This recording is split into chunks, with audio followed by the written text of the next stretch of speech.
They built no pyramids, no hanging gardens, no marble colosseums. And yet, they left an imprint on the world so deep, it echoes through time. This is the forgotten titan of Africa, the empire that ruled the seas, defied Rome, humbled Persia, and lit the torch of Christianity long before Europe ever dreamed of it. This was Aksum. Centuries ago, when most of the world looked north and west, power was rising in the Horn of Africa. At the crossroads of Africa, Arabia, and Asia, the Aksumite Empire emerged, not as a whisper, but as a roar. Its capital, Aksum, sat not in a desert, but on a highland throne of stone and rain. Green hills, massive obelisks, echoing churches carved from rock. This was no tribal kingdom. This was civilization. By the 1st century AD, Aksum was not only a kingdom, it was the trading power of the Red Sea. Gold, ivory, spices, frankincense, all flowed from its markets. And in return came silk, glass, iron, and ideas. From Rome to India, merchants spoke its name with respect. Its coinage, stamped in gold and silver, was accepted across continents. Even the Romans called it one of the 4 great empires of the world, alongside themselves, Persia, and China. And it wasn't just wealth. Aksum mastered engineering. Towering granite stelae rose into the sky, some nearly as tall as modern buildings, without mortar, without steel. These weren't gravestones. They were monuments of divine kingship, symbols of power and eternity. But power doesn't last without vision. And in the 4th century, Aksum made a choice that would shape the destiny of nations. Under King Ezana, the empire did the unthinkable. It converted to Christianity. Not centuries after Europe, but centuries before. Before Rome embraced the cross. Before Constantinople rose. Before Ethiopia was even called Ethiopia. Aksum had become one of the world's first Christian empires. Ezana carved the cross into stone. He sent missionaries into Nubia.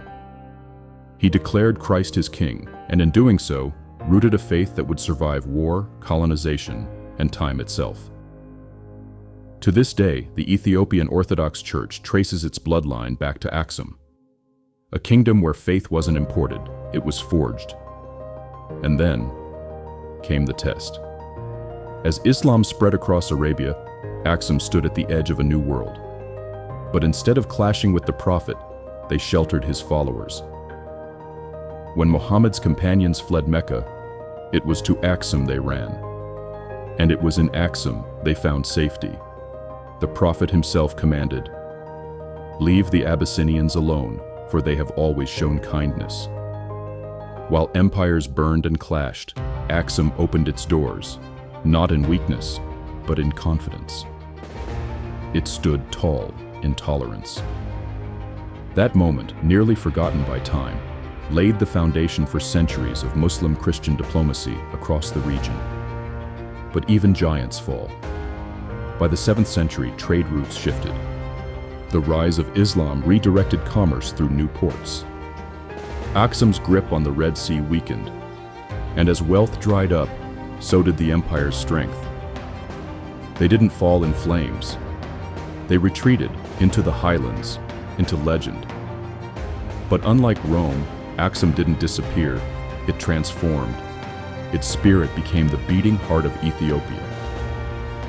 Its language, Ge'ez, became the script of prayer and kings. Its churches, carved from stone, still stand. Its crosses still shine in the hands of priests. Its lineage lived on through emperors who claimed descent from King Solomon himself. And its legacy, bigger than ever. Aksum proved that Africa was not waiting to be discovered. It was already building, already trading, already shaping the world. It proved that empires rise not only from conquest, but from faith, diplomacy, and vision. It proved that the global stage wasn't owned by Europe or Asia alone, but shared. Today, as the world rediscovers African history, Aksum rises from the shadows, not as a relic, but as a reminder. That deep in the highlands, long before maps were drawn, an empire ruled the world's crossroads.